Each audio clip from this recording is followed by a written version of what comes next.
Tudo bem com vocês? Gente, por que vocês vieram de agasalho hoje? Meu Jesus! Só o Arnaldo que está sem aqui, ó. Por isso que ele sentou juntinho aqui da Cat, coladinho aqui, ó, pegando um calorzinho. Bom, eu comecei assim, né? Mas acho que não vai dar para terminar, não. Bom, depois de uma noite bem fria, né? Gente, há quanto tempo que a gente nem lembrava mais como é que era isso. Paulo, não está com frio não, Paulo? Ainda não, né? Glória a Deus. Mas vamos ver se esquenta um pouco mais aqui, né? Bom, vamos dar continuidade hoje sobre esse tema da nossa escola, que é sobre a visão, né, do ministério. E no domingo passado a gente falou um pouquinho sobre o fundamento dos apóstolos e profetas, né, como a base, a estrutura inicial, né, doutrinária e da manifestação da igreja que nasceu, né, em Pentecostes, né? E através dos ofícios se estabelece inicialmente lá em Jerusalém o funcionamento da igreja no que diz respeito à sua base estrutural de governo, através daquilo que hoje nós chamamos de presbitério, né? Você vai ver que várias vezes nas citações, algumas delas a gente leu, mas a gente não vai voltar agora para ver novamente, mas fala reunindo os apóstolos e os presbíteros. Presbítero é a palavra que também se traduz como ancião, né? Então, os presbíteros ali eram os anciãos, né, da igreja, não necessariamente os homens de barba, de 80 anos, nada disso, mas ancião, na Bíblia, quer dizer aqueles que eram maduros, né? Maduros. Então, não era ligado à idade, até porque depois o apóstolo Paulo, que era ainda um jovem, né, se considerasse a questão da rabínica, que eram homens assim bem mais velhos, Paulo é aquele que se incorpora, né, ou é incorporado ao presbitério como sendo um dos primeiros apóstolos enviados para fora dos limites de Israel, no caso, então, os gentios. Mas antes da gente continuar, vamos orar, vamos pedir a direção do Espírito para aquilo que a gente vai tratar, que ao longo e percorrendo as Escrituras a gente possa entender e discernir aquilo que não é a verdade desta casa, mas sim buscando olhar os princípios e os valores do reino de Deus. Vamos orar. Pai, nesta manhã nós queremos reconhecer que a Tua graça, Senhor, está sobre nós, a Tua graça, Senhor, nos envolve, a Tua graça, Senhor, nos mobiliza e debaixo desta manifestação, Senhor, que é a unção que nos leva a conhecer e discernir os tempos e as épocas e vivermos de tal forma, Senhor, que agrademos ao Senhor. Te pedimos, Pai, que o Senhor nos ajude nesta manhã, que os olhos do nosso entendimento sejam abertos, que nós possamos discorrer sobre as Escrituras como sábios conselheiros. Por isso, nós dependemos absolutamente do Espírito Santo de Deus, que é aquele que nos conduz a toda a verdade, é aquele que nos abre a palavra, aquele que ilumina os olhos do nosso entendimento. E eu te peço isso para o meu irmão e a minha irmã nesta manhã, que em nome de Jesus, Senhor, que o fogo da Tua presença, o calor que gera, Senhor, quando nós meditamos a Tua palavra, que o nosso coração pulse aceleradamente enquanto ouvimos a Tua palavra. Obrigado pelo Espírito vivificado dentro de nós, e é com esses fundamentos e essas certezas que nós dependemos exclusivamente do Senhor, e eu oro em o nome de Jesus. Amém e amém. Bom, vamos começar então hoje, abrindo lá em Evangelho de João, capítulo 17. Quero ler algumas partes aqui, alguns versos. João capítulo 17, a gente conhece como a oração sacerdotal de Jesus, né?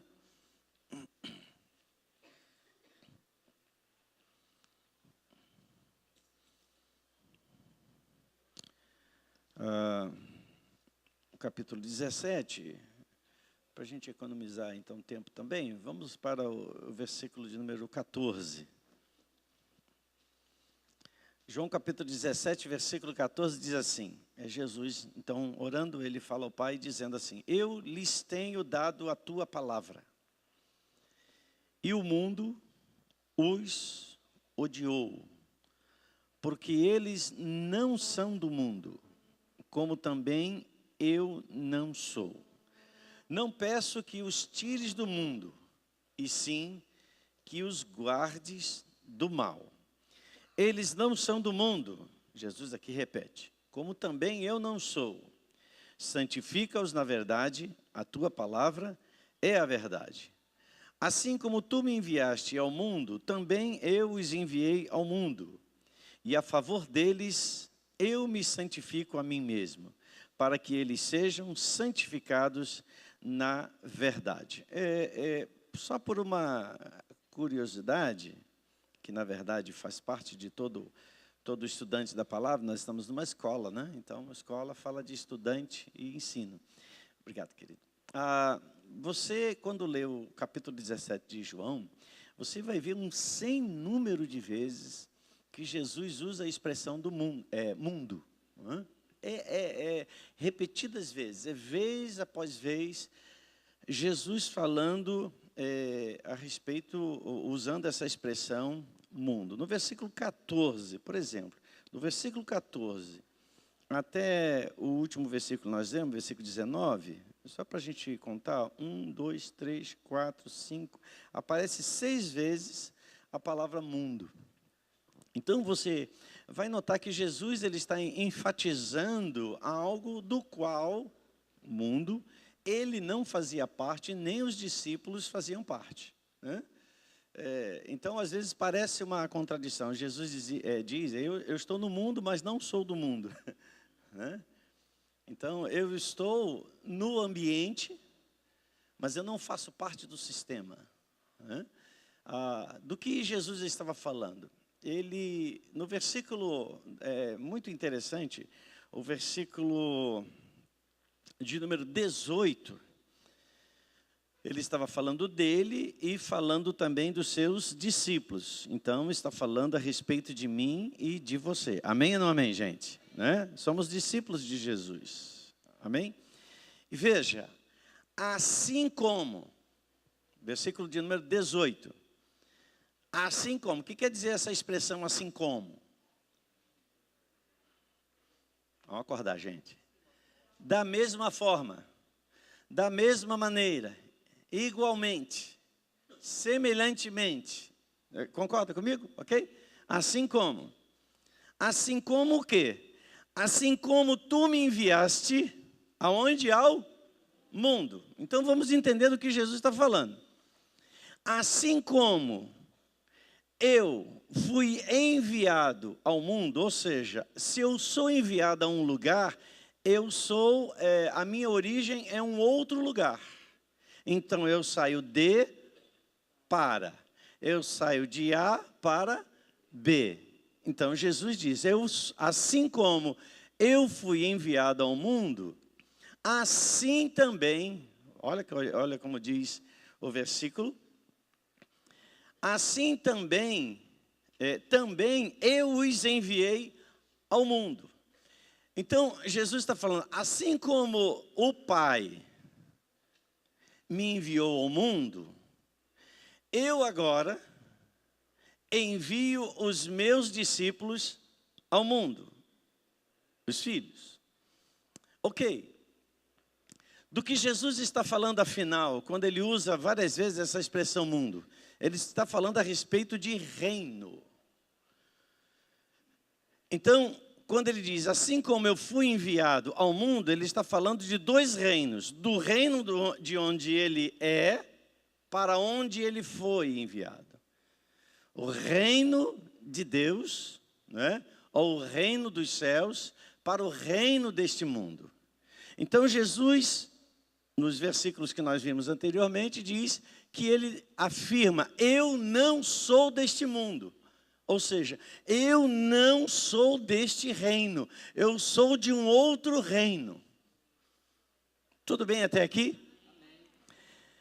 Fazer parte de um reino significa fazer parte de uma estrutura completamente diferente, ainda que os governos, vamos olhar dentro de uma visão natural, né? Por exemplo, o Brasil. O Brasil é um reino, um estado, né? Um estado com letra maiúscula aí no sentido de nação. Então, existem leis, existe uma constituição, existe uma forma de governo, existe uma forma cultural que é completamente diferente, por exemplo, da Inglaterra, que é um estado como é o Brasil também um estado. Porém, os funcionamentos, as leis, os costumes são completamente diferentes. Então, se nós brasileiros quisermos viver na Inglaterra de tal forma que a gente consiga se adequar, consigamos viver normalmente, a gente vai ter que se amoldar àquele funcionamento, àquela estrutura. De tal forma que esse amoldamento, essa conformação vai se dando, e daqui a pouco alguém nem saberá que você é brasileiro, porque o seu comportamento, a sua cultura, a sua maneira de falar, né? As línguas são diferentes, enfim, tudo aquilo que você faz se tornará semelhante àquele que é natural da Inglaterra. Então, ninguém vai notar que você não faz parte daquele estado. Ninguém vai notar que você não é inglês, e sim brasileiro. Por quê? Porque todos os seus costumes e práticas são semelhantes. Era exatamente o oposto disso que Jesus estava falando. Ao ponto dele dizer: sabe por que o mundo me odiou? Porque eu não sou deste mundo. E é por causa disso que o mundo vai odiar vocês. Porque vocês têm uma mentalidade, vocês têm uma formação, vocês têm uma constituição, vocês têm uma linguagem, vocês têm uma cultura que não é a cultura, a linguagem, o comportamento, o funcionamento deste mundo. Então Jesus diz: assim como eu saí do reino do meu Pai e vim para este mundo, eu fui enviado ao mundo, eu agora, através de vocês, os envio. Ou seja, nós, assim como Jesus se tornou representante no mundo dos homens, no reino dos homens, o reino de Deus estava presente no reino dos homens. E é claro, quando o reino, ou dois reinos distintos, diferentes, se encontram, há um choque, porque eles estão no mesmo território. Ou seja, não é possível ter a Inglaterra dentro do Brasil. Não é possível ter o Brasil dentro da Inglaterra. Cada território seguirá a sua própria lei, a sua Constituição. Quando Jesus está mencionando que nós, né, aí a partir de Mateus 16, 18, seríamos levantados como a sua igreja, significava que era um reino dentro de um outro reino, o reino de Deus, ou o reino dos céus, em meio ao reino dos homens, que são duas realidades espirituais totalmente diferentes. Um é o reino da luz, outro é o reino das trevas. E trevas e luz não se misturam. Não é possível de uma mesma fonte sair água doce e água amarga. Então, o primeiro ponto de partida para essa nossa conversa nessa manhã é que nós precisamos ter a convicção de que nós fazemos parte de fato, não uma convicção apenas mental, mas uma convicção espiritual e funcional. 2 améns, mas tá bom. A gente está despertando, está acordando e tal, né? Alguns ainda estão com saudade lá da cobertinha, mas vamos em frente. Então, nós temos que ter a consciência de que somos parte de um reino, não uma consciência apenas mental, mas uma consciência funcional. O meu funcionamento, a minha linguagem, os meus valores, eles não são deste mundo. Por isso que a gente tem que, invariavelmente, a todo momento, entrar em conflito. E não é só com o lado de fora, é conflito com o lado de dentro. Por que Jesus não tinha conflito com o lado de dentro? Porque ele já nasceu plenamente, totalmente, ou seja, manifestou-se na terra como alguém sem nenhuma mistura. Nós nascemos em um reino deformado pelo pecado. Mas depois, através da graça de Cristo, fomos transformados e recebemos uma nova cidadania. Quando nós recebemos uma nova cidadania, recebemos uma nova cultura, recebemos uma nova mentalidade, recebemos novos valores, recebemos uma nova Constituição. Só que a gente vem de uma herança, diga herança. A herança vai muito mais do que você pensar no seu avô, na sua avó. A gente está falando de uma herança de milênios. Uma herança que ultrapassa a nossa segunda, terceira descendência anterior. Nós estamos falando de uma herança que nós recebemos desde os dias de Adão após o pecado. Que entranhou dentro de nós valores totalmente diferentes dos valores do reino de Deus. E como consequência disso, quando nós recebemos a Cristo, nós recebemos um outro reino dentro de nós. E a partir desse momento, nós mudamos a nossa cidadania. De vez em quando você diz amém, só para me entender que você está entendendo. Então você recebeu uma nova cidadania. Vocês agora até me interromperam, viu? Mas pode continuar. Vocês receberam uma nova cidadania, vocês não receberam um green card. O que é green card? Por exemplo, o brasileiro vai para os Estados Unidos e vive lá nos Estados Unidos, casa lá nos Estados Unidos. E até que chega um momento que, por concessão, né, dos Estados Unidos, ele, vamos dizer assim, foi com a tua cara e te dá como um prêmio, uma recompensa, mas algo que você também conquistou, a possibilidade de você viver semelhantemente a um cidadão americano, onde você mantém a sua nacionalidade brasileiro, porém, você pode votar, você pode trabalhar, você pode dirigir, dirigir qualquer um, pode dirigir em qualquer país, né, desde que tenha a sua carteira. Você pode viver como um cidadão americano, porém, você não é cidadão americano. Isso é um green card, que tem uma validade, 10 anos, se não me engano. Então, durante 10 anos, depois de 10 anos, se você não tiver nenhuma infração, se você não tiver nenhum problema com a justiça, é possível até que você receba a nacionalidade brasileira, e aí a pessoa, americana, e aí ela passa a ter dupla nacionalidade. E aí vem a gente se deparar com isso. Afinal de contas, nós estamos vivendo neste mundo com green card, sendo brasileiros, ou sendo deste mundo e tentando viver como filhos de Deus, ou de fato nós recebemos uma nova nacionalidade, a nacionalidade do reino de Deus. Nós não temos mais dupla nacionalidade. Você está entendendo isso, gente? Você não é deste mundo e faz parte do reino de Deus. Jesus disse, eu não sou deste mundo, como eles também não são deste mundo. Cutuca teu vizinho e diga assim, a gente tem que crer na palavra.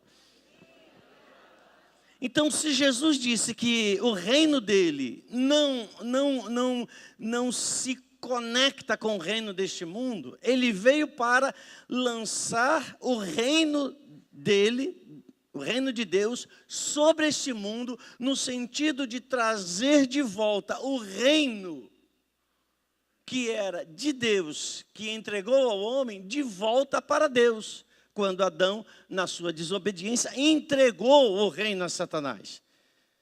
Por isso, Paulo vai dizer, o mundo jaz no maligno.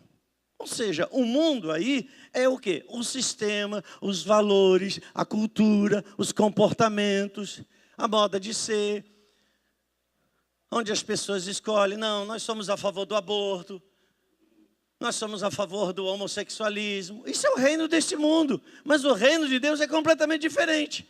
E onde a gente fica? A gente fica na ideologia ou a gente fica nos princípios divinos? Foi por isso que no ano passado, a igreja no Brasil rachou, porque as pessoas estavam funcionando mais ideologicamente, pensando mais ideologicamente do que pensando como o reino de Deus. O reino de Deus não tem direita nem esquerda, gente.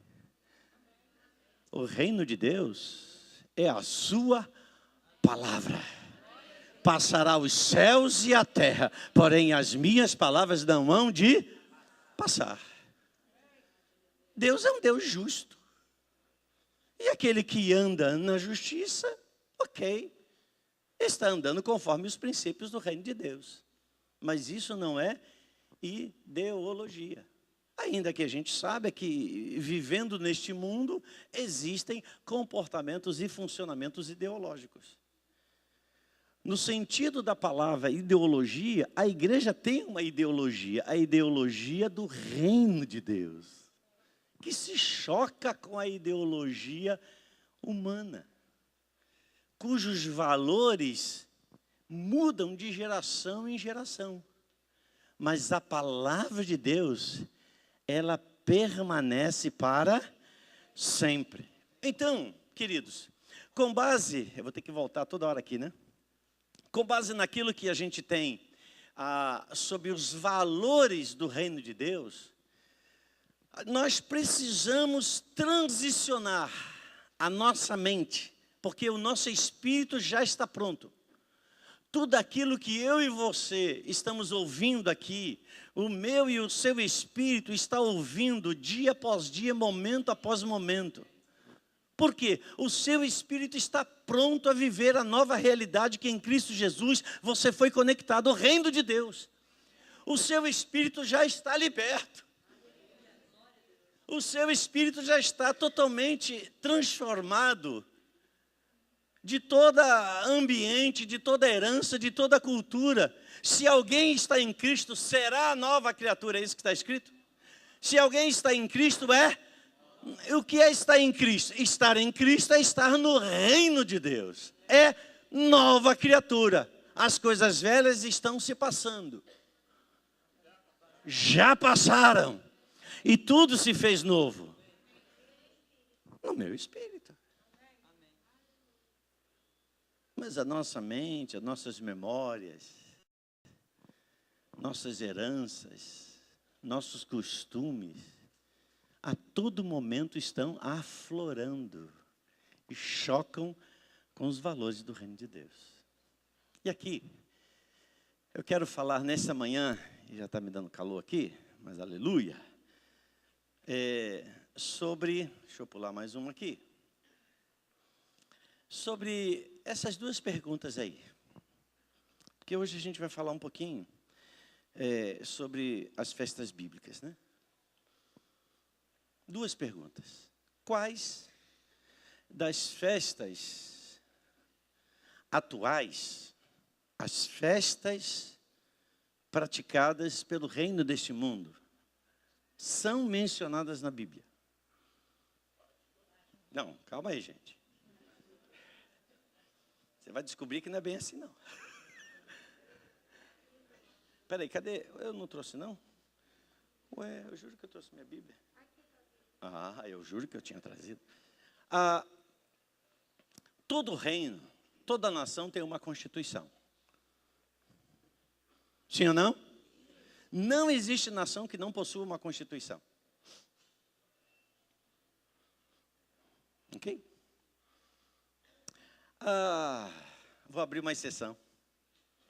Sabe qual era a única nação do mundo que até o ano passado, o ano retrasado, não possuía uma constituição?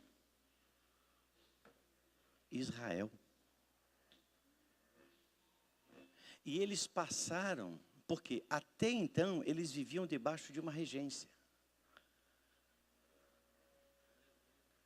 A palavra de Deus, os fundamentos da nação estão presentes aqui.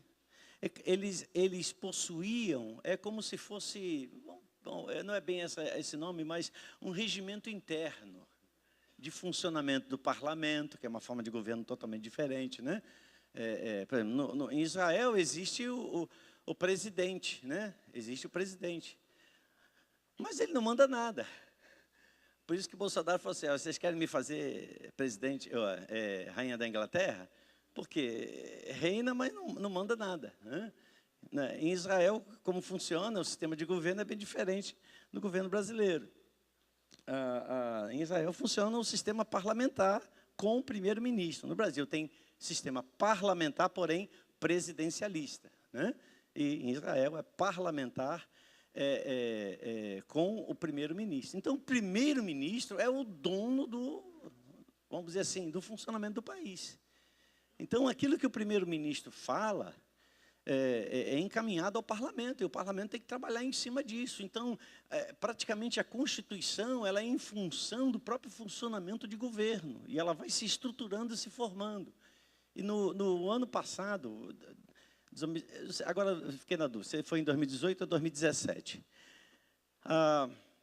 Israel, depois de 70 anos de existência, estabeleceu a sua língua nacional, que até então existiam duas línguas, o hebraico e o árabe, que eram as línguas, vamos dizer assim, assumidas e adotadas em Israel como nação. A partir de 2017, 2018, se tornou a única língua em Israel, o hebraico.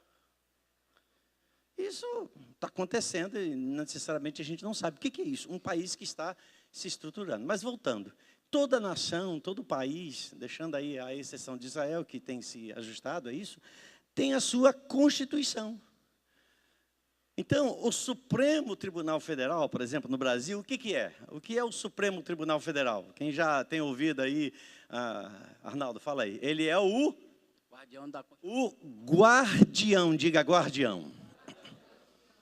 Então, a função do Supremo Tribunal Federal no país é não permitir que nada no país funcione fora dos preceitos constitucionais que estão declarados na nossa Constituição, né, de 1988, né, que foi a última reforma, né, de 1988.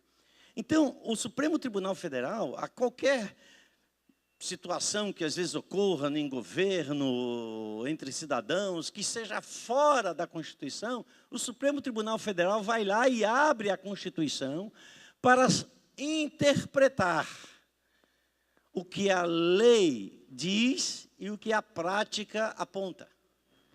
Então, se a prática está em desacordo com o que está escrito e na melhor interpretação, por isso que são sempre o voto da maioria, o que prevalece sempre será a Constituição. Se alguém, mas tem que mudar a Constituição, tem que fazer todo um processo que é extremamente longo e difícil para que se mude, porque não se pode, um país não se sustenta, uma nação não se sustenta, se a todo momento ela estiver mudando a sua Constituição. Hoje vale, amanhã não vale. Não, amanhã já mudou também, já voltou para o que era antes. Quem é que vai querer viver num país que não tem leis seguras? Quem é que vai querer viver num reino que não tem uma estrutura sólida?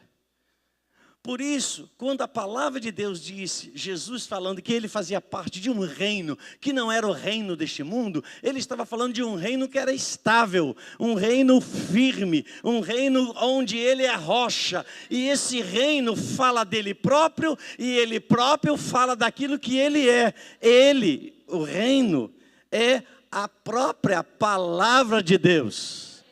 Então, como eu tenho que viver, os meus funcionamentos têm que estar respaldados naquilo que está escrito. ainda que isso venha a chocar com as minhas heranças naturais. Porque, afinal de contas, aí a gente volta para o início da nossa ministração aqui, nossa conversa. Afinal de contas, eu estou no green card ou sou realmente um novo cidadão? Se eu sou green card, eu tenho dupla nacionalidade. Então, eu posso estar nos Estados Unidos vivendo as práticas que eu tenho como brasileiro. Mas se eu tenho uma nacionalidade só, não tem como. Eu tenho uma lei. Então, todas as nossas práticas, todos os nossos valores, toda a nossa cultura, por melhor que ela seja, por bem intencionada que ela seja, e de boas intenções, é isso mesmo. Então, qual é o espelho que revela quem eu sou e coloca diante de mim os contrastes entre aquilo que eu faço e aquilo que a Escritura diz? Esse é o espelho. É a palavra de Deus. Então, diante da palavra de Deus, quais das festas atuais são mencionadas na Bíblia? E aí, até o irmão começou a falar, o Laerte começou a falar sobre a Páscoa. Ok, você já está falando como um cristão. Mas a gente pode começar a mencionar aqui um monte de outras festas. E veja, o que eu estou aqui falando não é para trazer culpa e nem acusação. Mas nada podemos contra a verdade. Então, de que cultura eu faço parte? A cultura do reino de Deus. De que reino eu faço parte? Do reino de Deus. Então, quando a palavra diz, Pai, eles não são desse mundo, como eu não sou. Quando Jesus faz essa afirmação, ele não faz uma afirmação apenas daquilo que haveríamos de ser. Isso olhando para aquilo que ele disse no passado. Ele fala nos implicando, ele fala nos desafiando, nos confrontando, a que o nosso viver esteja alinhado com aquilo que dizemos que cremos. Você já não está muito feliz com o que vem por aí. Poxa, apóstolo, mas eu lembro da minha infância. Em contraste, aquilo que nós... Deixa eu ver se eu avanço. Tem uns quadros aqui, mas acho que vai ficar legal. Está amarrado. Segunda pergunta está dizendo ali, quais... Nelma, me ajuda aqui, que quando eu tirar esse negócio, vai aparecer minha barriguinha. Segura aqui, filha. É nóis.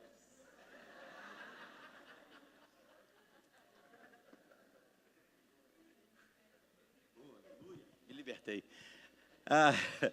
Quais festas... Os casados ficaram tudo quente, aleluia. Quais festas os solteiros continuam jejuando e orando? Que Deus é fiel.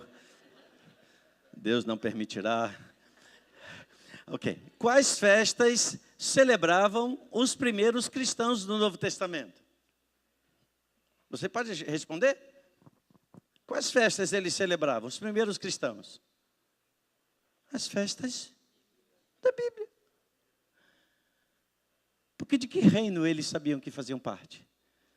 Do reino de Deus.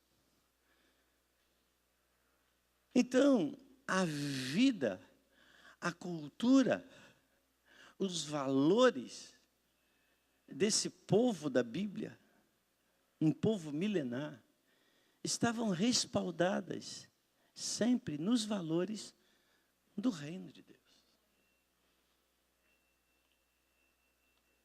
Quantas e quantas vezes você já teve a oportunidade de ouvir o primeiro-ministro de Israel falando? Quando ele vai falar sobre questões políticas, quando ele vai falar em reuniões das nações, ele diz, como o nosso rei Davi. Eles citam a Bíblia como a história nacional deles, entende? Mas eles citam os valores que estão aqui presentes. como nosso pai Abraão. Eles citam, porque faz parte o quê? Da herança e dos valores.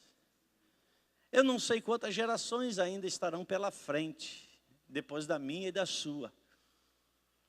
Mas eu espero em Deus, que antes que Jesus volte, se tem mais uma geração, se tem mais duas, não sei, a Bíblia não relata, não temos como identificar isso, ainda que a gente possa identificar algumas coisas que vêm por aí, no que a gente vai estar falando aqui.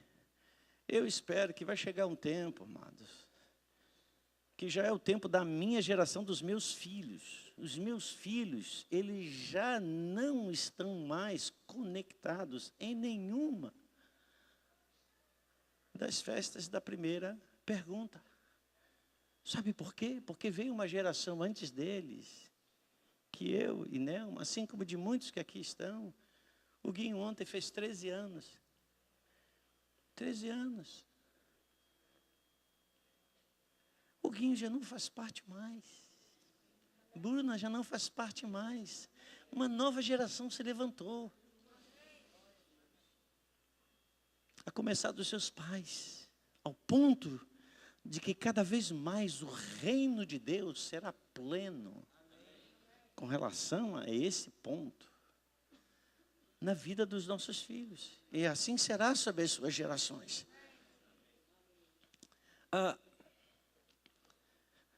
É importante a gente entender um pouquinho de muitas práticas que hoje nós temos.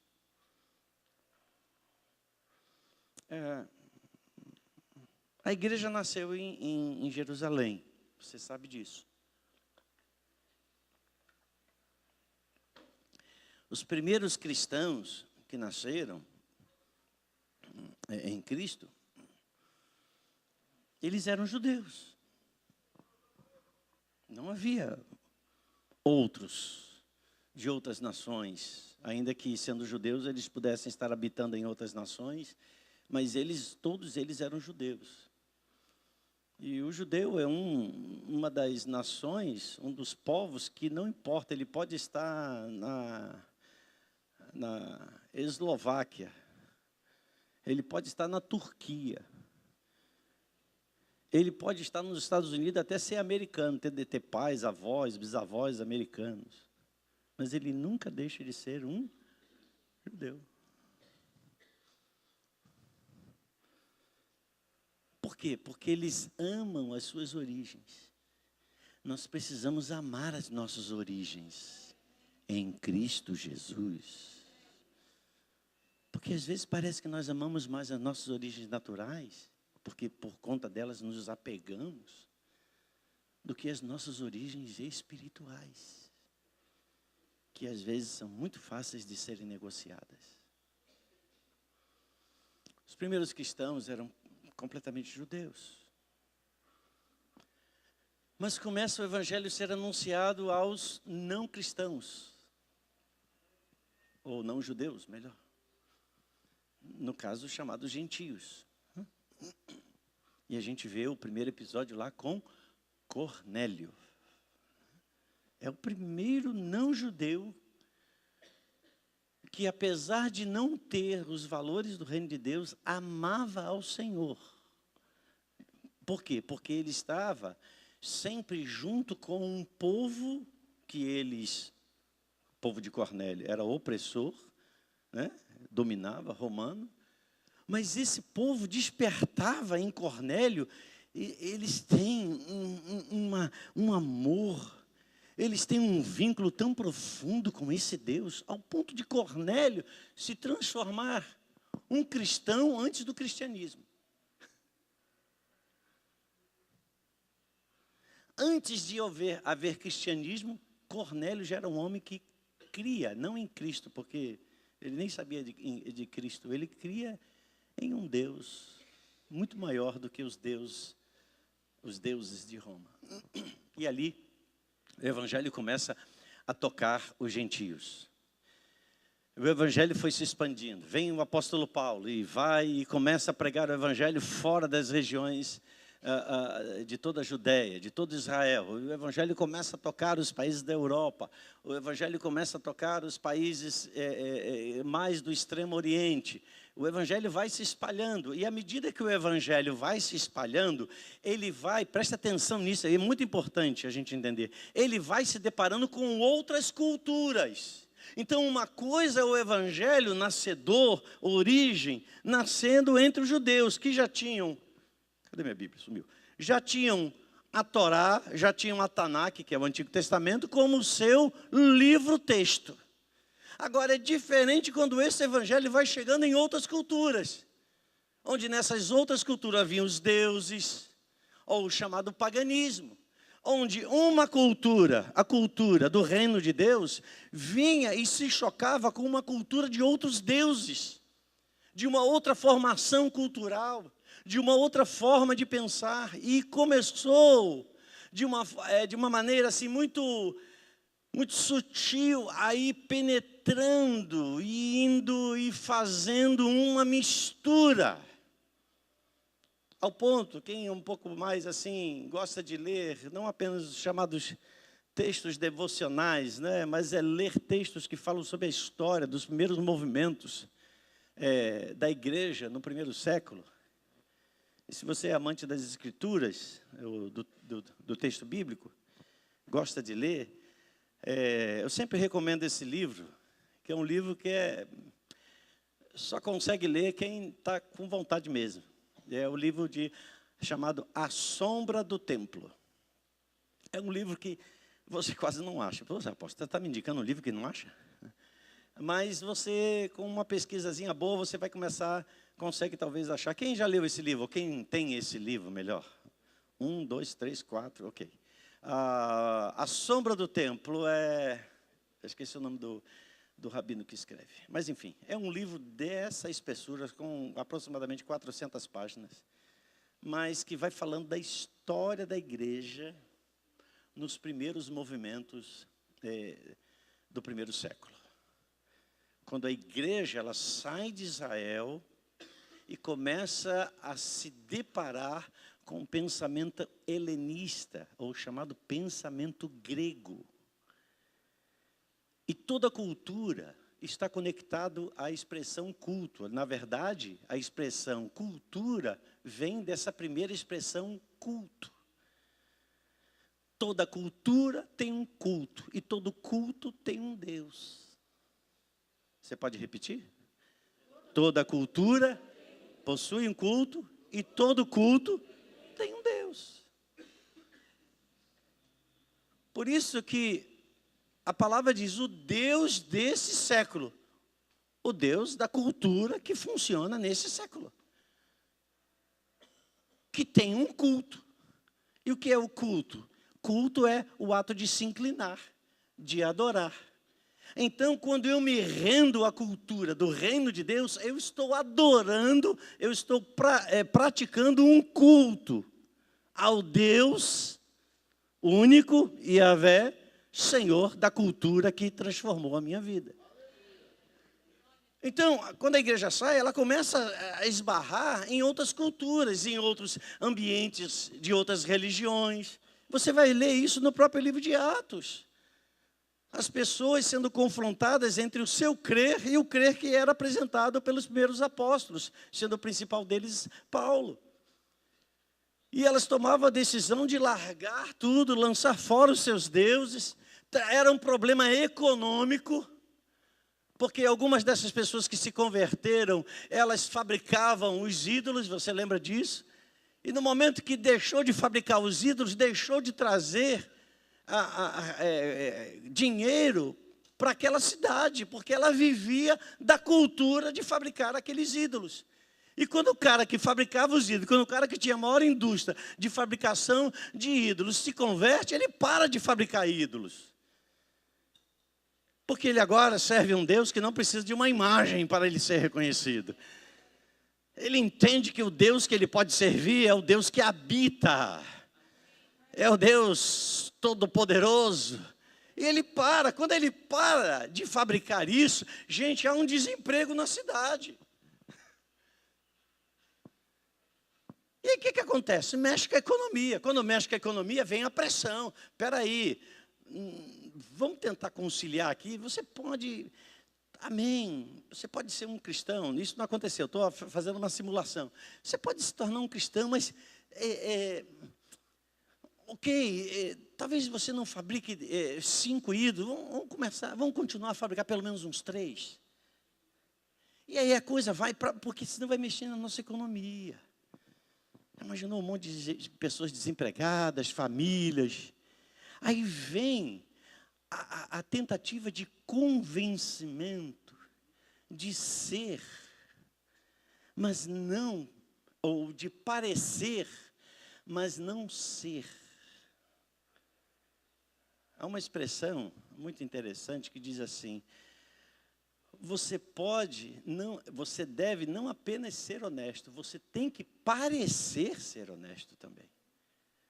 Eu sou honesto. Você tem que parecer. Os seus atos, as suas atitudes mostradas, elas têm que identificar isso em você. Porque, afinal de contas, você faz parte de um outro reino, onde você mas também precisa parecer. Parecer é demonstrar isso. Então, a igreja, ela vai se espalhando, ela vai se espalhando, ela vai se espalhando. E existem alguns escritores, né, que já são bem posteriores aos primeiros apóstolos, que fazem registros, como Agostinho, como Irineu, aqueles que gostam um pouquinho de história já se conectaram. Que, gente, a igreja nasce aproximadamente no ano 5, 4, por aí. No ano 187 da nossa era, nós estamos no ano de 2019.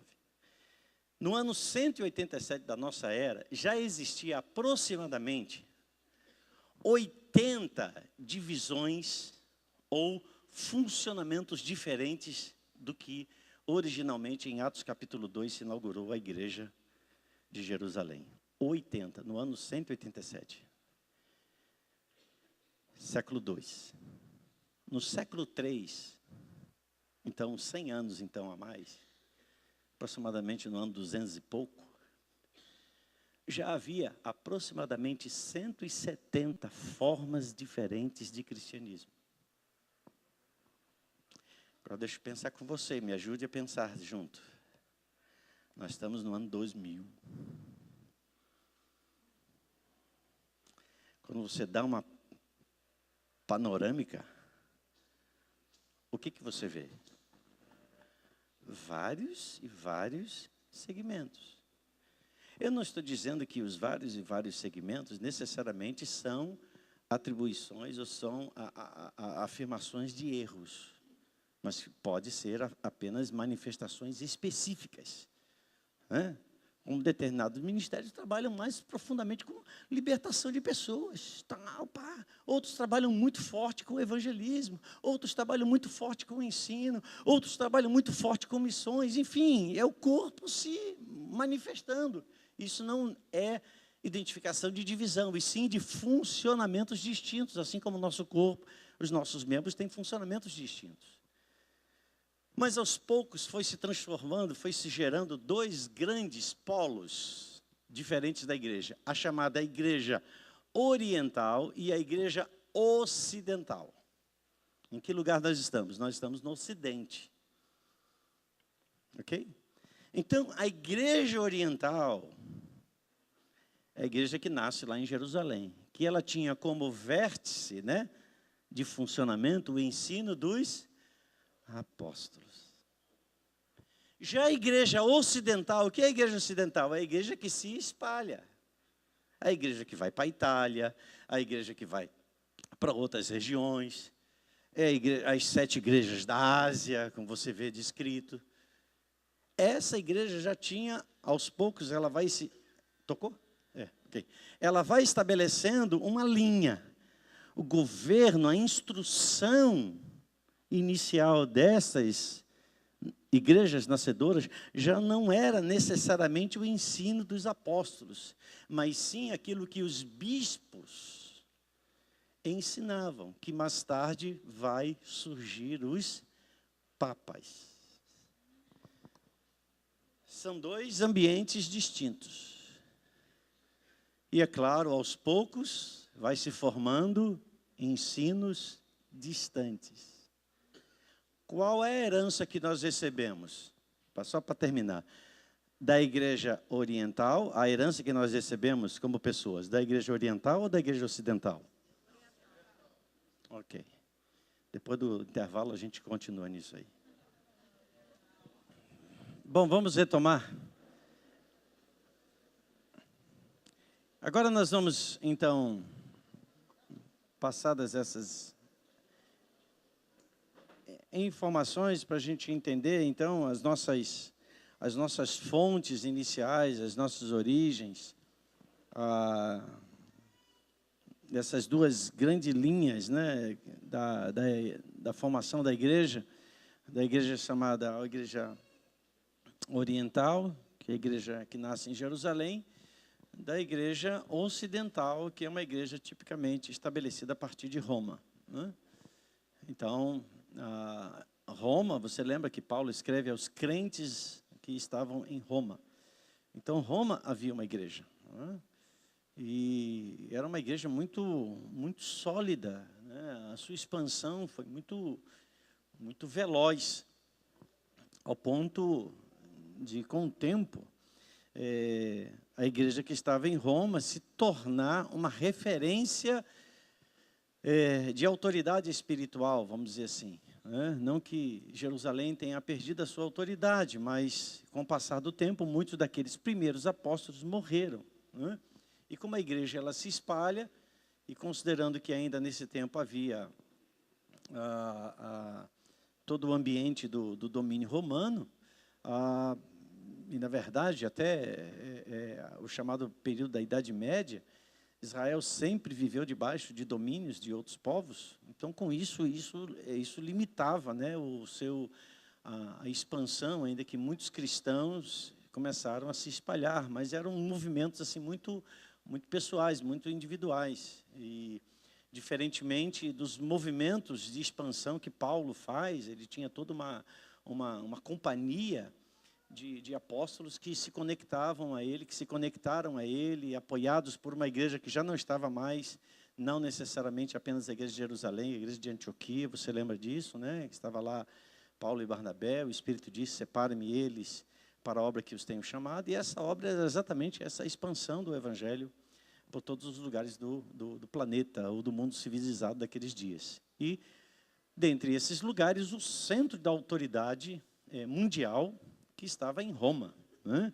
De Roma, vamos dizer assim, saía a lei sobre todas as nações que viviam sob o domínio do Império Romano. Então, a igreja que estava em Roma, ela se tornou uma igreja de pessoas ilustres, principalmente depois da chamada conversão, né, de Constantino, né? Como sendo ele imperador, né? Ele sendo imperador, ele traz para Roma, vamos dizer assim, o fortalecimento da igreja que estava em Roma, ao ponto dele, então, se dizendo agora cristão, Constantino, ele influencia os rumos e até mesmo os valores espirituais, ou seja, trazendo uma influência, ele, imperador, sobre os bispos que estavam presentes nessa época. Já não era mais a presença dos apóstolos, já praticamente se extingue, né? Não uma extinção por uma ordem espiritual, mas por uma ordem natural. Muda-se, quando se muda o governo, muda-se também a autoridade. Então, a igreja, ela perde a manifestação da autoridade apostólica, ela se transforma numa autoridade comunitária. É a autoridade que o bispo representava como representante do povo, né? Então, é uma igreja que é democratizada, né? O princípio de governo, de autoridade do reino de Deus, da igreja de Cristo, é o reino teocrático. Teo fala de Deus, né? Então, Deus governa. O que ele fez através do seu filho foi compartilhar esse governo a nós, nos chamando de embaixadores. Paulo vai dizer, né? somos embaixadores, e embaixador é aquele que está numa nação representando uma outra nação. Então, ainda que ele esteja naquela nação, ele não faz parte daquela nação. Ele é de uma outra nação. Um navio italiano, quando aporta aqui no porto do Rio de Janeiro, aquele lugar dentro da embarcação não vale as leis brasileiras. Para um brasileiro, uma autoridade brasileira entrar dentro, nem o presidente da República pode entrar, se o comandante do navio não autorizar. Por quê? Porque aquele território é território italiano, ainda que esteja dentro do Brasil. Entenderam isso? Né? Então, a Igreja de Cristo é um território de Deus no território humano. Ok? Mas, então, a Igreja de Roma, ela se transforma nessa igreja referencial, essa igreja piloto. E ela começa a influenciar, porque no ambiente, né, natural está o imperador, né? Então, um cara que mandava no mundo inteiro, no mundo civilizado.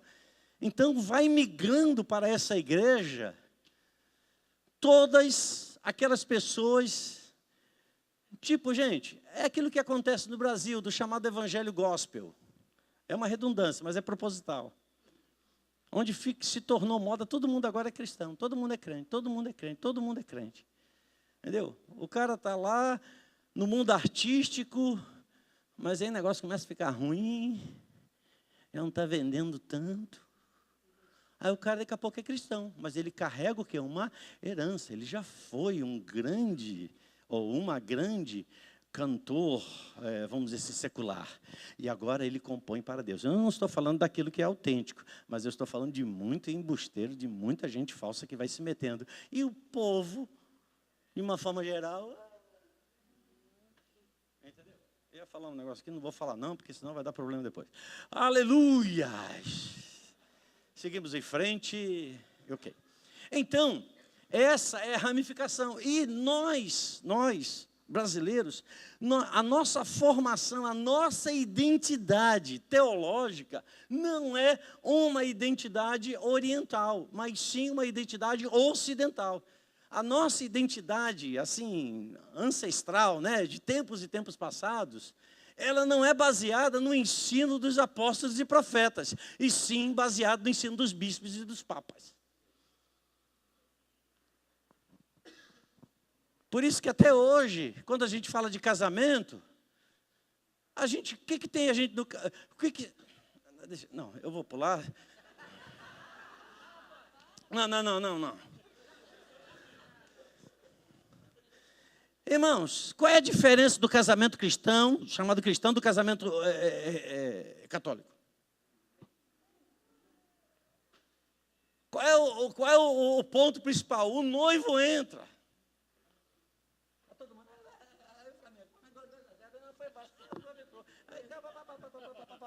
E a gente está aqui, está comendo salgadinho, esse salgadinho está meio cru, mas tá bom, a gente sai assim, o noivo está lá, tudo bem.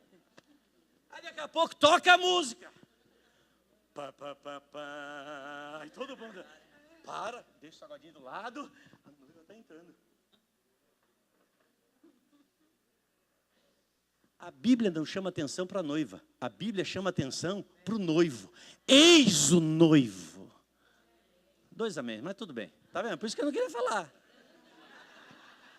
Por quê? Porque a nossa cultura não é a cultura das nossas práticas, a cultura das nossas cerimônias, a cultura dos nossos funcionamentos é muito baseada na cultura ocidental. Você diz, apóstolo, o que faz isso para mudar? Gente, se fosse por decreto, já tinha mudado. Por isso que a palavra de Deus diz, transformai-vos pela renovação do vosso entendimento. Ok? Gente, a atenção está sobre... Claro, a noiva, ela é importante. Não tem casamento se não tiver a noiva, né?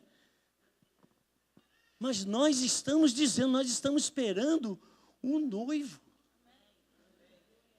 O casamento, a gente diz, o casamento é uma representação natural que fala do encontro de Cristo e a igreja para a grande bodas, né? Fala de festa, de celebração, dessas bodas de casamento.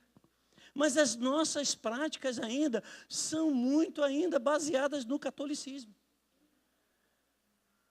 E não é algo que a gente diz assim, não, eu estou desapegado disso. Não, gente, isso está lá dentro. De vez em quando eu vejo um ou outro casamento aí, que acontece o inverso. A noiva entra, o pessoal, a noiva entrou, e o noivo.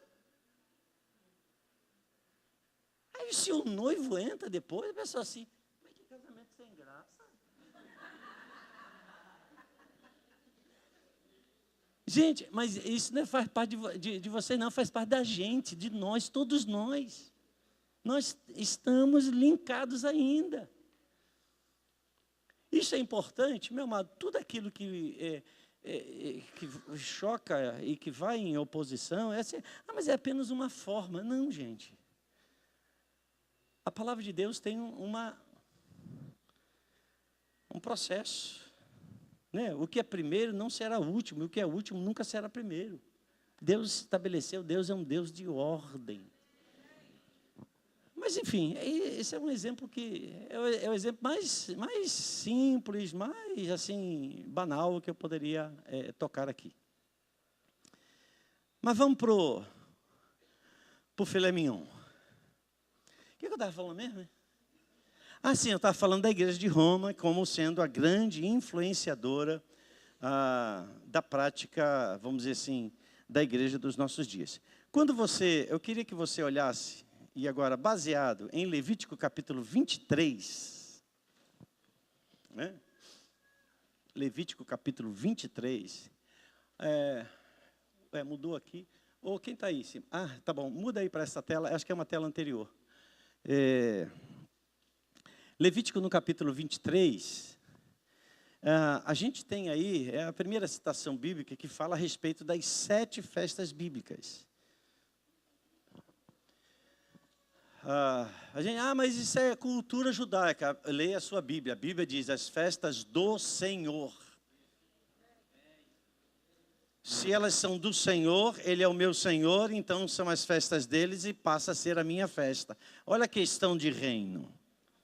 De que reino eu faço parte? É do reino do meu Senhor. Se as festas são do meu Senhor, essas festas precisam ser as minhas festas. Mas entenda, deixa eu traduzir isso de uma forma bem didática. Cada uma das festas bíblicas, elas apontam para elas falam de um funcionamento da nação de Israel, ok? Mas as festas, elas carregam em si uma significação ou um sinal profético. Por exemplo, quando Deus lá em Gênesis diz assim, e Deus criou o sol para governar o dia, e a lua para governar a noite. E eles, e eles serão, de vez em quando a gente esquece mesmo, já esqueci várias vezes. Mas desliga, viu? E eles vos serão por sinal. Diga, serão por sinal. Ou seja, eles representam mais do que aquilo que a gente vê. Aquilo que a gente vê é aquilo que está próximo de nós. Mas quando o Senhor diz, eles serão por sinais, o Senhor está dizendo, eu coloco isso diante de vós como algo físico, para que vocês, pelo meu Espírito, consigam discernir e entender a minha linguagem, que é muito mais além do que a linguagem daquilo que é físico. Entendam os sentidos e significados espirituais que estão presentes. Então, quando as festas bíblicas são estabelecidas, elas falam de momentos específicos da nação de Israel. E a gente já viu aqui, Páscoa é o momento que o povo de Israel é o quê? Liberto de Canaã. Liberto do Egito. Só para despertar um pouquinho, gente, calma. Libertos do Egito, né? Pentecostes. Pentecostes, o derramar do Espírito Santo. Não, gente, não tem nada a ver na história de Israel com o derramar do Espírito Santo. Pentecostes é quando eles chegam, depois de 50 dias, saindo do Egito, eles chegam diante do Monte Sinai, onde o Monte Sinai eles recebem os 10 mandamentos. São passados 50 dias. Ok? E por aí vai, se a gente for falando cada um dos ambientes. Mas vamos olhar aqui para ver essa figura. Desculpem, mas ela estava em inglês e como era redonda, eu falei assim, vai dar muito trabalho para fazer a tradução no papel, na tela. Vocês vão perceber que ali está o primeiro mês, número 1 lá, o mês de Nissan, ok? Poxa...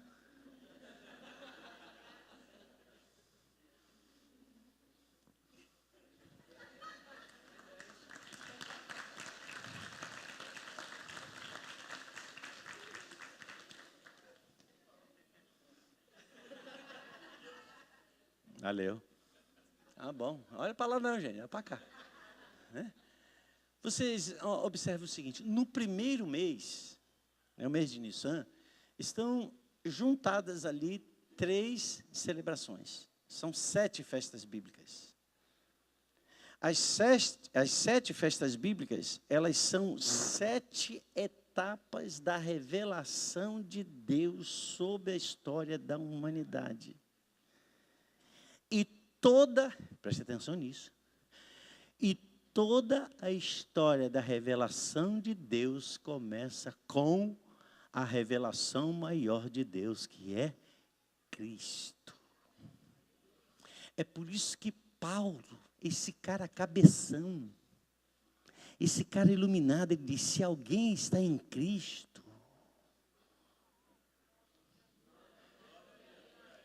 começou agora, nasceu agora, é nova criação. Algumas versões ainda trazem nova criatura, é nova criação. É como se Gênesis estivesse acontecendo na minha vida e na sua vida. Se alguém está em Cristo, é nova criação. As coisas velhas já passaram. Irmãos, essa expressão já passaram não é outra expressão senão aquela que significa as coisas velhas são como que não existentes.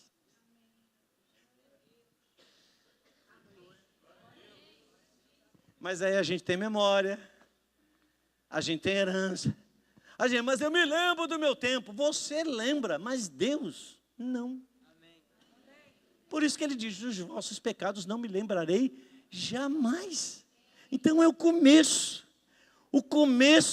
da transformação da história do planeta Terra. Depois de Adão, começa a Páscoa, começa na Páscoa. Então a primeira festa é Passover, que é em inglês.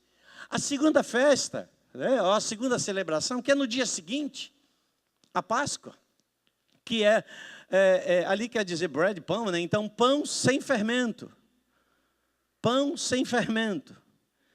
O que é o fermento? O fermento está na Bíblia associado ao pecado. O que é o pão? Jesus é o pão que desceu dos céus. O pão sem fermento, o pão sem pecado. Porque não pode haver perdão, remoção de pecado, sem que primeiramente aquele que se oferece como propiciação, ou seja, como substituição e oferta do pecado, fosse sem pecado também. Porque até antes da morte de Cristo, todo animal que era oferecido em substituição ao ofensor, era uma figura que tipificava a chegada do Cordeiro de Deus. Você lembra de João Batista? Que diz, o Cordeiro que tira o pecado. Mas até então, o Cordeiro animal, ele não tirava, ele encobria o pecado. Era como se, entende, aquela expressão, jogar para baixo do tapete. Não está mais diante de você. Você está sem culpa, mas diante de Deus estava presente. Por quê? Porque a própria oferta era oferecida por alguém com pecado, que era o sacerdote. Mas quando a Páscoa se manifesta, aponta para a chegada de um cordeiro, e esse cordeiro é um sacerdote, onde ele é aquele que oferece e ele mesmo é a própria oferta. E quando essas duas coisas se encontram, Gênesis aconteceu na minha vida e na sua vida. Diga para você mesmo ouvir, o diabo não tem mais nenhum direito de acusação ou de lançar culpa sobre qualquer pecado que eu tenha cometido antes de receber a Jesus. E mais, e nem depois, porque a palavra diz, aquele que confessa e deixa, alcança misericórdia. Repita, o que é misericórdia? É a mesma misericórdia que me alcançou quando eu não era um filho de Deus. Eu me tornei filho de Deus. A misericórdia me fez filho de Deus. Cancelou o meu pecado. E quando eu confesso o pecado, mesmo depois de ser um filho de Deus, é o mesmo processo como quando começou a minha história em Cristo Jesus. Entenda, meu amado. Creia nisso. Cada dia é um dia de Páscoa.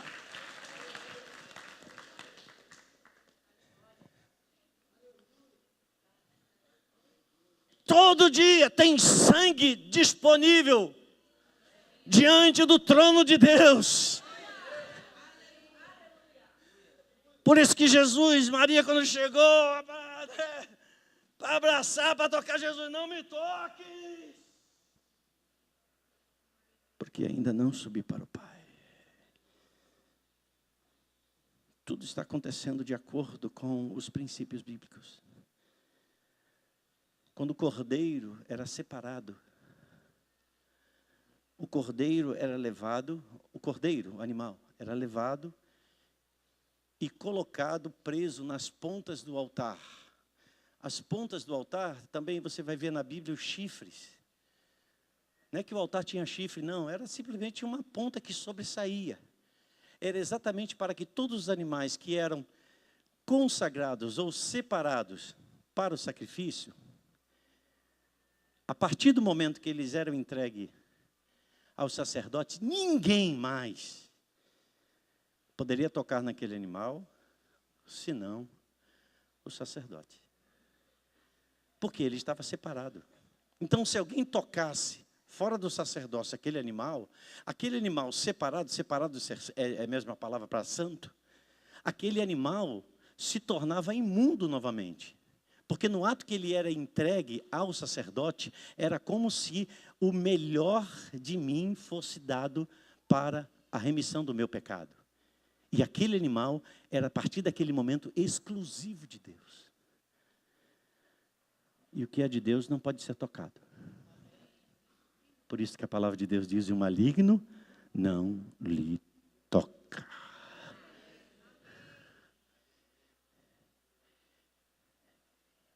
E ele sabe que eu sei. E ele está ouvindo isso agora. Maligno não pode lhe tocar. Quer ver a importância de estar separado? A Bíblia diz que chega um momento, na história lá do rei Davi. Irmãos, eu tenho uma matéria para ministrar, mas eu também tenho uma direção do Espírito a falar. Eu não quero que você saia daqui apenas com uma coisa, eu quero que você saia daqui estruturado cada vez mais na sua fé, na sua convicção de que reino você faz parte. Quando Davi estava como rei, há um problema entre Davi e Joabe. Joabe passa a desobedecer a Davi e agir com um comportamento estranho. E havia uma sentença, um decreto de morte sobre Joabe.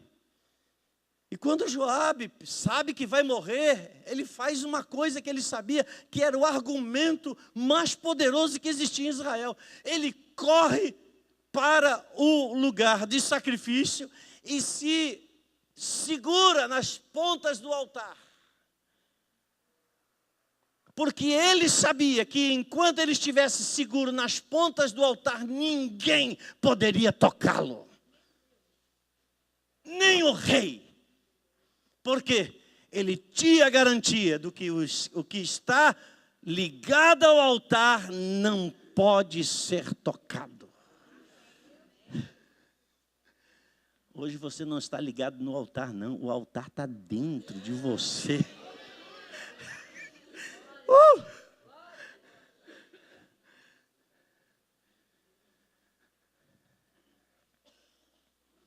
Você sabe que não existe moeda, ou, aliás, nota de R$30.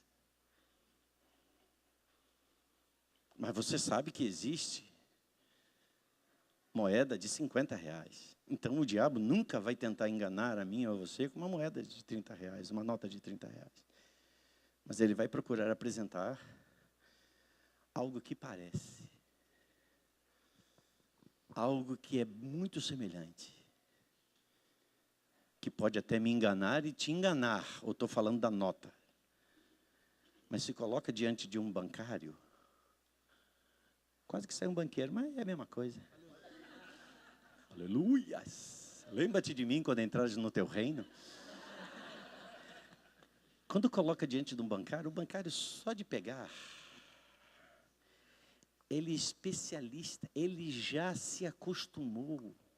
Aquilo que para nós passa batido, o bancário pega e diz é falso.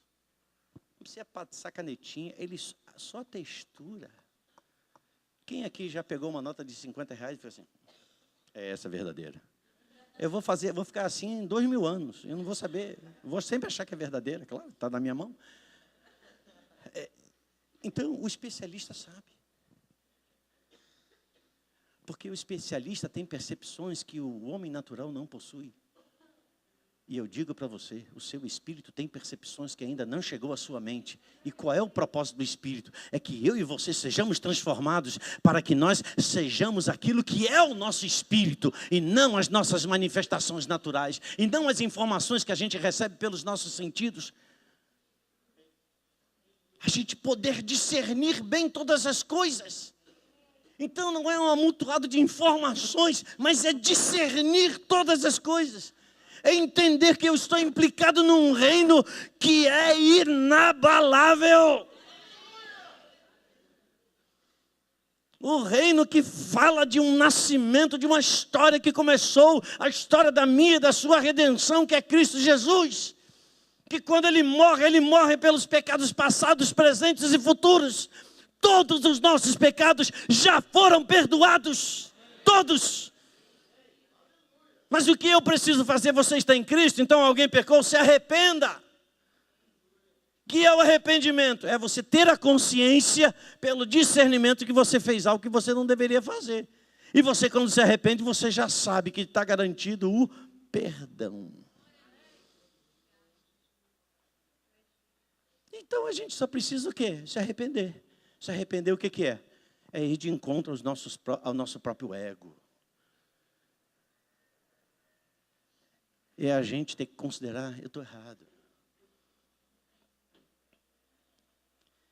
Por mais que eu e você possamos crescer e nos tornar filhos maduros diante de Deus, a gente erra, Laerte. A gente erra. E se a gente erra, Fernanda? Se alguém pecar, filhinho, se alguém pecar, temos advogado junto ao Pai. Então, a Páscoa, vamos lá.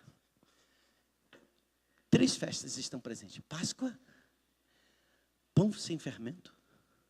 Páscoa, o que é? A morte do cordeiro. O pão sem fermento, o cordeiro que morre sem pecado, Jesus. First fruits, primeiros frutos, ou primícias. Jesus é a primícia. É o primeiro filho de Deus na terra que ressuscita e se levanta. Então Jesus, ele se tornou as primícias. Primícias o que é? Primeiro de muitos irmãos. Onde chegará o dia em que os mortos em Cristo, me ajuda aí, gente, ressuscitarão por último.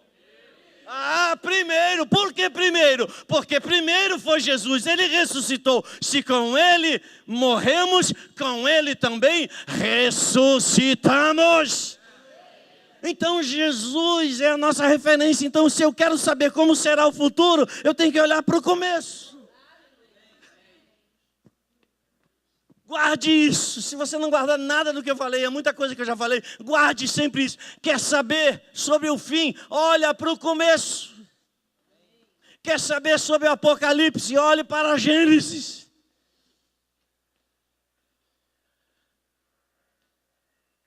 E aí, de Páscoa até Pentecostes, são 50 dias. Então, completamos aí a primeira parte das 7 festas. Qual é o tempo que nós estamos vivendo hoje? Que tempo de festa, de celebração, de proclamação que estamos vivendo hoje? Ajuda aí, gente. Estamos vivendo os tempos de Pentecostes. Deixa eu passar aqui para... Ok.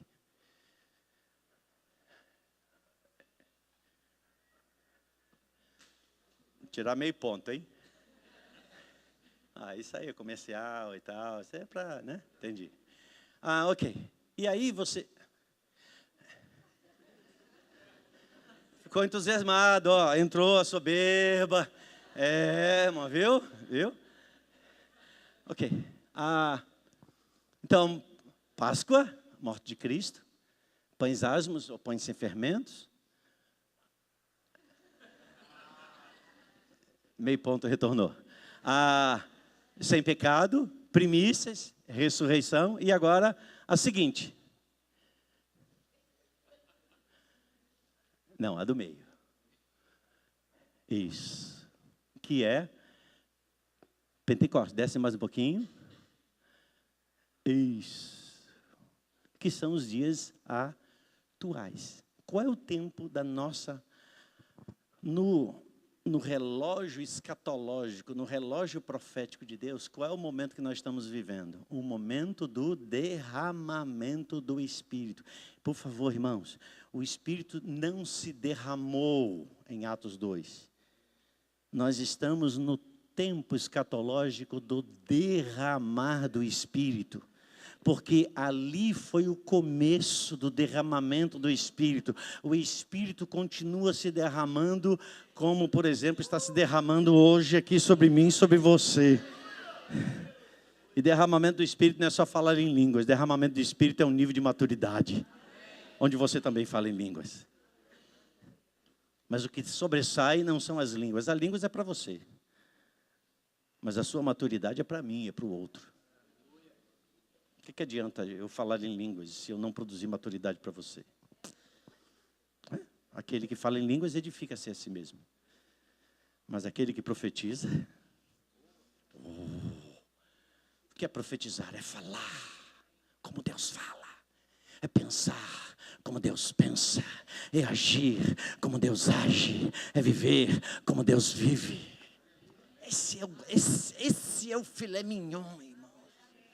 Que filé mignon? Isso é picanha.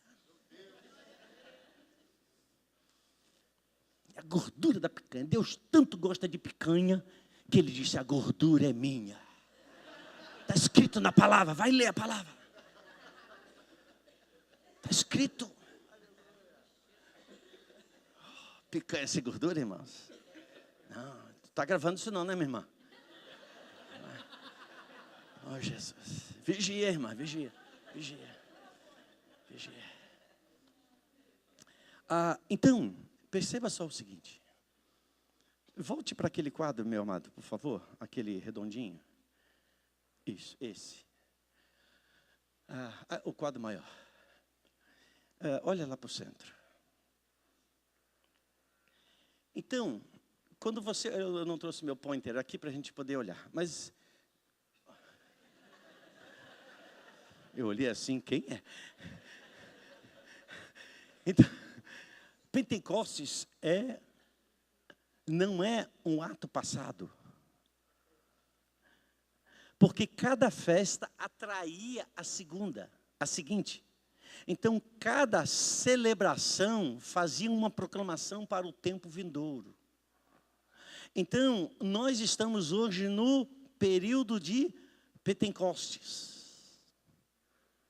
Qual é a próxima festa?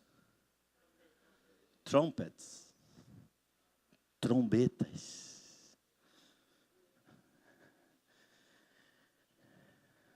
Oh, não, aqui não, é aqui.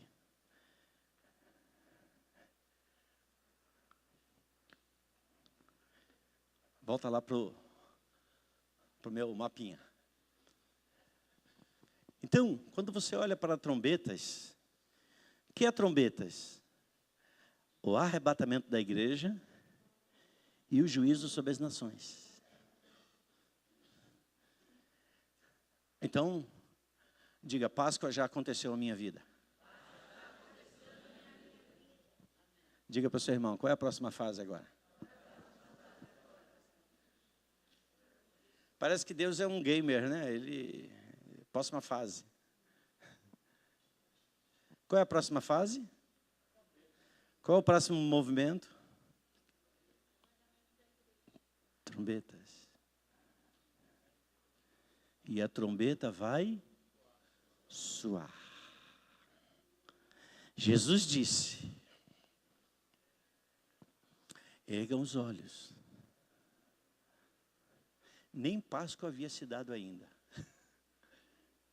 Mas Jesus já estava dizendo: ergam os olhos. Levanta os olhos. Porque vocês vão ver sinais. Aí você lê, começa a ler Mateus 24, Mateus 25, Mateus 26. E você vai vendo os sinais. Ontem, acho que foi ontem, lá na Califórnia, houve um terremoto de 7,1 na escala Richter. 7,1.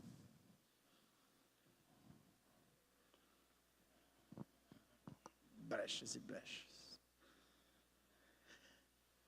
E ouvireis falar de guerras, rumores de guerras. Ah, apóstolo, mas isso sempre aconteceu. Queridos, vá ler a história. Quando você lê a história, você vai saber que no século XX, nós estamos no início do 21, já ocorreram mais guerras no mundo do que em toda a história da humanidade, no século XX e no século XXI. No século XX e no século XXI, aconteceram mais terremotos na Terra do que em toda a história da humanidade. E isso segundo, você sabe que terremoto é igual ecocardiograma. Você faz um ecocardiograma, a pessoa pode, você não, alguém, faz um ecocardiograma, a pessoa pode ter, há 5 anos atrás, ela pode ter tido um problema cardíaco. Mas passou, ela está bem, mas lá no ecocardiograma está marcado. Por isso que o cardiologista pega, ele diz assim, você está sentindo dor no peito? Já sentiu dor no peito? Teve um dia que sentiu uma dorzinha e tal. Tá. Ok. Ele viu aquilo. Ele não adivinhou, ele viu. Por quê? Registrou. Então, os especialistas, eles sabem, olhando dentro da arqueologia, olhando na astronomia, olhando, enfim, na geografia, todos esses dias aí da vida, eles sabem o que está acontecendo e o que já aconteceu na Terra, a partir de exames que a gente chama, né, que eles chamam de sismológicos. Então, o que é isso, gente? O derramar do Espírito está acontecendo. Mas os céus já estão afinando os seus instrumentos. E, de repente,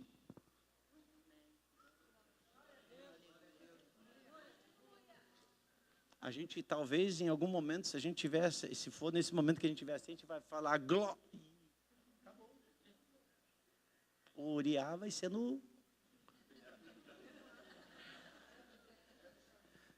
Porque a palavra diz que é num abrir e piscar de olhos. Ao som do chofar, ao som da trombeta. Então, quando nós celebramos as festas, nós não estamos falando de coisas da história nacional do povo de Israel, ainda que a história nacional do povo de Israel é a história bíblica. Mas a gente está trazendo, através dos planos de Deus, do plano de Deus através dos séculos, os marcos que vão identificando o grande movimento que Deus está fazendo na terra a partir das festas bíblicas, que é um sinal. Diga, as festas, elas são um sinal. Então, cada vez que nós celebramos as festas bíblicas, deixa eu ver meu horário, cada vez que nós celebramos as festas bíblicas, nós estamos, é como que fazendo um grande ensaio. Por exemplo, tabernáculos. Tabernáculo é a última festa, né? Você vê lá, é a 7ª. Arrebatamento é nos céus. Na terra está havendo o lamento de Israel. É o dia da expiação. Isso você vai comparar, é só você ler Levítico 23. E tabernáculos. O que é tabernáculos? Você olha para João e o verbo se fez carne e, falando sobre o começo, e tabernaculou entre nós. Habitar é tabernacular, é a mesma coisa. Me faça um tabernáculo, me faça uma moradia, me faça uma habitação. Do que Deus estava falando lá para Moisés, Deus falando para Moisés lá no livro de Êxodo, me faça um lugar, eu quero habitar no meio dos... Deus quer habitar conosco. E o que é habitar conosco? Não é uma casinha. Oh, Deus reservou uma casinha para mim lá no céu. Quando eu chegar no céu, não importa, Senhor, nem que seja um barraquinho. Eu quero andar nas ruas de ouro. Irmãos, isso é aquele desenho, como é que é? Era do gelo. Lembra a Era do Gelo? Quando o bichinho morre, sei lá como é o nome daquele bichinho, ele chega diante daquele portal, onde São Pedro vai estar lá, e vai olhar com aquela cara de velho amarrada, dizendo assim, seu nome...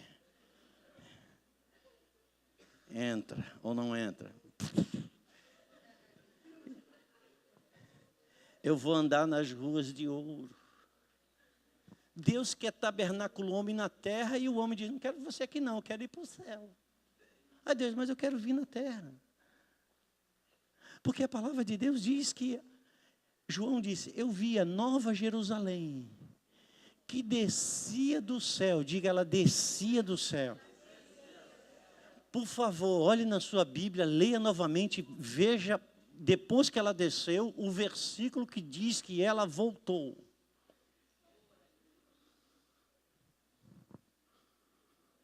Não tem. Mas as nossas origens, as nossas tradições, dizem, eu vou morar no céu. Onde a presença de Deus está. Esse lugar é céu. Ou não?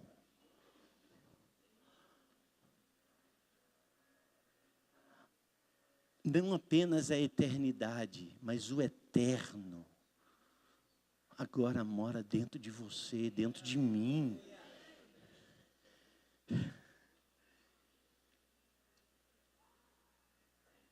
E o verbo se fez carne. Ele se fez carne. Ele disse, eu vou para o Pai. Eu vou para o Pai, mas voltarei para vós outros. E me mostra o versículo quando ele disse, eu vou voltar de novo para lá e vou deixar vocês aqui. Não tem. Porque o que Jesus fez, Ele uniu novamente céus e terra. E isso se chama o reino de Deus. Só que a gente tem que ler a Bíblia. Ah, mas eu ouvi dizer isso. Ouvi dizer o quê, irmão? Vai ler. Aquilo que eu estou falando é porque eu estou lendo. Leia a sua Bíblia. Ah, mas eu vi o meu pregador preferido, ele disse isso, ele estudou isso, ele falou aquilo outro. Tudo bem. Isso é a confissão dele. Agora, qual é a sua confissão? Não pode ser apenas aquilo que alguém repete. Jesus disse, examine as Escrituras. Ele falou isso para os homens. Ele diz, examine as Escrituras. E vejam, elas falam a meu respeito. Mas Jesus estava também nesse ato de dizer, examine, ele está dizendo, sejam honestos e admitam que vocês estão errados. Aí, se eles admitissem que estavam errados, eles iam perder a posição. Então, eles preferiram caminhar com a mentira.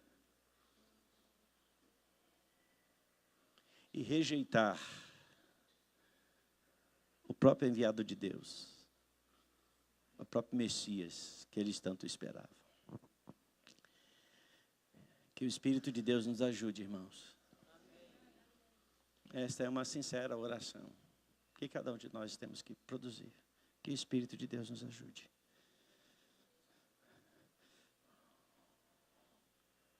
O sinal da conversão de Paulo foi ele ter ficado cego. Interessante. A primeira experiência que a pessoa tem com Deus, com Cristo, é ficar cego. Escamas. O que era isso? Eu entendo, é uma forma do próprio Jesus dizer assim, eu sei que você me ama. Eu sei que você me busca. Mas eu sei que você não me conhece. Como eu quero me fazer conhecido. E para que você veja como você está. Aí estão as escamas. Para aquele que via tudo, para aquele que sabia de tudo, ele agora tem escama nos olhos. Eu recebi a Jesus, você recebeu a Jesus. Eu diria, hoje ainda nós não vemos perfeitamente. Existem escamas nos meus olhos, nos seus. Mas obrigado pelos Ananias que Deus tem enviado sobre toda a terra. Vai lá, Ananias. Põe a mão sobre ele. E as escamas caíram. Agora você vai me conhecer quem eu sou.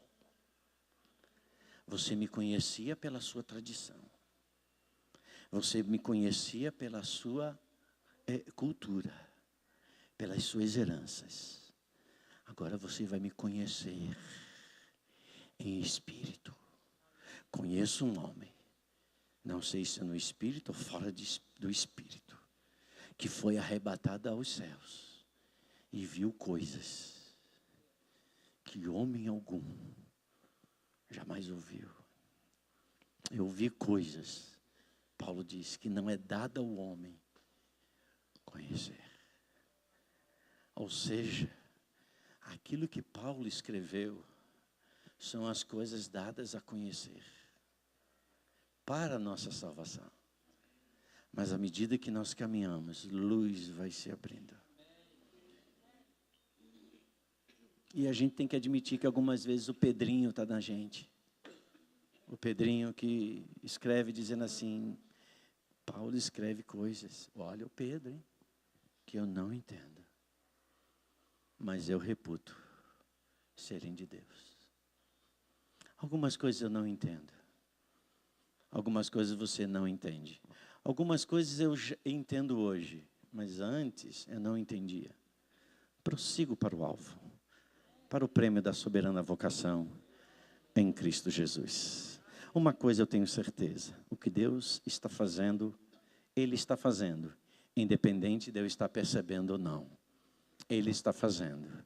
mas é da vontade de Deus que eu discirna o que Ele está fazendo, para que eu me torne participante desse fazer de Deus, que não são coisas necessariamente fora de mim, mas são coisas dentro de mim. Deus não está fazendo apenas sobre a terra, Deus está fazendo sobre a sua igreja, por isso Ele nos chamou como o seu reino, para que o seu reino se estabeleça sobre toda a terra, e chegará aquele tempo, onde juntos, com todas as nações da terra, e já estamos falando de profecias que ainda haverão de se cumprir, onde todas as nações subirão, está escrito na palavra, a Jerusalém, para celebrar o Deus conosco, o Emanuel, aquele que habita conosco.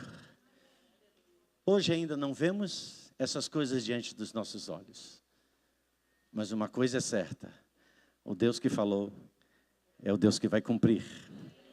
E que seja hoje mais um dia dessa construção do Espírito na minha vida e na sua vida. Que sejamos humildes para admitir, eu preciso de mudanças.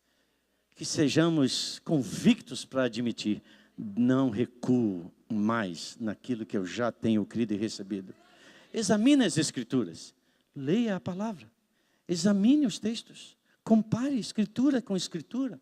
Busque estar junto com aqueles que têm discernimento, que podem ser instrumentos. Reúna-se para estudar a palavra de Deus. Ou seja, cresçamos e prossigamos em conhecer aquele que é o Senhor da nossa vida. Se você recebeu alguma coisa, fica de pé. E mesmo que não tenha recebido nada, já ficou pela fé, então já receba em nome de Jesus. Glória a Deus. Vamos orar, vamos agradecer a Deus por esse momento. Minha querida profeta Kete, você pode orar? Oh Deus, muito obrigada. Enquanto o apóstolo estava falando, os nossos corações ardiam pela certeza, Senhor, da Tua palavra em nós, pela certeza que o Deus Emanuel é o Deus conosco para sempre, que não nos deixaria, que não nos abandonaria, que estaria conosco para sempre, porque Ele habita em nós. E por isso nós podemos vencer o maligno, e Ele não nos toca. Muito obrigada, Senhor, porque fazemos parte de um reino que não tem fim. Um reino de paz, um reino de justiça e um reino de alegria no Espírito Santo. Muito obrigada por essa palavra tão poderosa, pela alegria da salvação, pela certeza que mesmo vindo adversidades, situações que se levantam, mas nós somos mais que vencedores. Porque nem a morte, porque nem a vida, nem anjos, nem demônios, nem o que há por vir, nos separar do Teu amor, que está escondido, que está em Cristo Jesus, para uma vida eterna, uma vida que nós já vivemos em Ti e viveremos eternamente. Nosso reino é um reino eterno e nós fazemos parte desse reino, desse governo de autoridade, de poder que está sobre a igreja do Senhor Jesus. E muito obrigada, Pai. Em nome de Jesus nós agradecemos. Amém. Amém. Glória a Deus. Logo mais. Amém.